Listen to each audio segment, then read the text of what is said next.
एक समय की बात है, हिमालय के तराई में बसे एक छोटे से गांव सूरजपुर में एक गरीब किसान रहता था। नाम था हरिनारायण।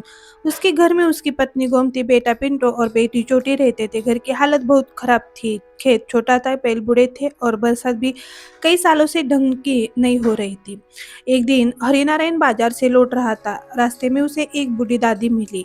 उनके पास एक दुबली पतली सफेद गाय खड़ी थी। दादी ने कहा, बेटा, ये गाय अब मेरी देखभाल में नहीं रह सकती, तुम इसे ले जाओ, तुम्हें इसका बहुत फायदा होगा। हरिनारायण ने गाय को देखा। गाय कमजोर थी, हड्डियां दिखाई दे रही थी।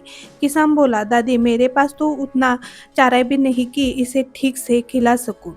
दादी मुस्कुराई, बेटा, ये कोई साधारण गाय नहीं है, ये जादुई गाय है। बस इसे प्यार से रखना, इसका कोई दाम नहीं, बस इसकी सेवा करना। हरिनारायण को बात समझ में नहीं आई, लेकिन उन्होंने दादी की बात मान ली और गाय को घर ले आए। घर पहुंचते ही गोमती नाराज हो गई। इतनी कमजोर गाय ले आए, इसे खिलाएंगे क्या? बच्चे भी थोड़ा घबरा गए, क्योंकि घर में अनाज और चारा दोनों कम थे। पर हरिनारायण ने कहा, दादी ने इसे जादुई गाय कहा है, देखते हैं क्या होता है। रात को जब सब लोग सो चुके थे, तभी एक हल्की सी चमक पूरे आंगन में फैल गई। सुबह गोमती दूध निकालने गई तो चौंक गई। गाय की बाल्टी ताजे गाढ़े दूध से भर चुकी थी, जबकि गाय ने कुछ खाया भी नहीं था। गोमती दौड़कर हरिनारायण को बुलाई। सुनो, ये कैसे हो गया? हरिनारायण को दादी की बात याद आई। शायद यह सच में जादुई गाय थी। उस दिन बच्चों ने पहली बार पेट भर कर खीर खाई, पड़ोसियों को भी खिलाया। सभी ने गाय की तारीफ की। दिन बीते गए। गाय रोज सुबह उतना दूध देती कि आधा घर इस्तेमाल करता और आधा गांव को बांट दिया जाता। सूरजपुर में फिर से खुशहाली लौटने लगी, लेकिन गांव के सरपंच गिरधारी लाल को यह सब अच्छा नहीं लगा। वह लालची और घमंडी आदमी था। उसने सोचा, इतनी दूध देने वाली गाय मेरे पास होनी चाहिए, तभी तो लोग मेरा सम्मान करेंगे। उसने हरिनारायण से कहा, भाई, यह गाय मुझे बेच दो, जितना दाम बोलोगे दूंगा। हरिनारायण मुस्कुराकर बोले, सरपंच जी, यह गाय दादी ने बिना दाम दिए प्रेम से दी है, इसे बेचना गलत होगा। गिरधारी लाल को गुस्सा आया। उसने मन में ठान लिया, गाय को किसी भी तरह हथियाना पड़ेगा। एक रात सरपंच के आदमी चुपके से हरिनारायण के घर में घुसे। उनका इरादा गाय को चुराना था। जैसे कि वे गाय की रस्सी खोलने लगे, अचानक तेज रोशनी फैली और गाय के सींग सुनहरे हो गए। गाय ने जोर से हूं किया। आवाज में ऐसी शक्ति थी कि चोरों के पैरों तले जमीन खिसक गई। वो लोग भागते हुए गांव के बाहर तक निकल गए। सुबह गांव वालों ने यह कहानी सुनी तो सब चकित रह गए। गाय ने सभी की सुरक्षा की।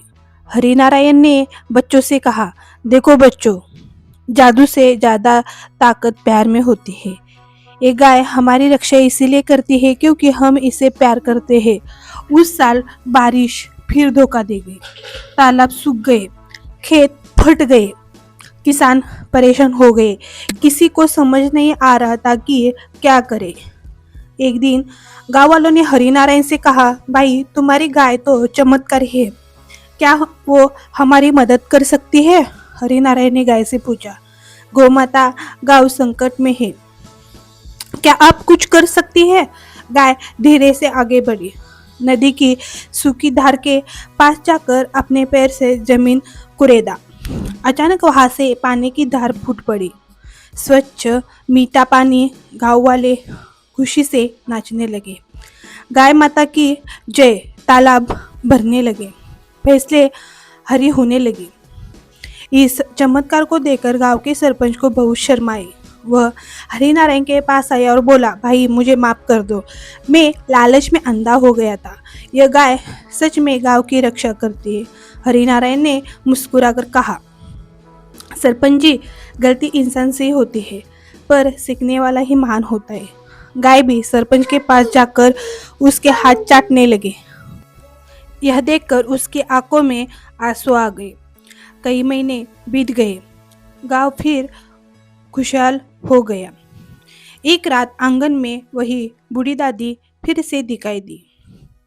वह गाय के पास खड़ी थी। दादी बोली, बेटा हरिनारायण, मैंने ये गाय इसीलिए दी थी क्योंकि तुम्हारे मन में लालच नहीं, प्यार था। अब तुम्हारा गांव समृद्ध हो चुका है। अब यह गाय अपने असली लोक में लौटना चाहती है।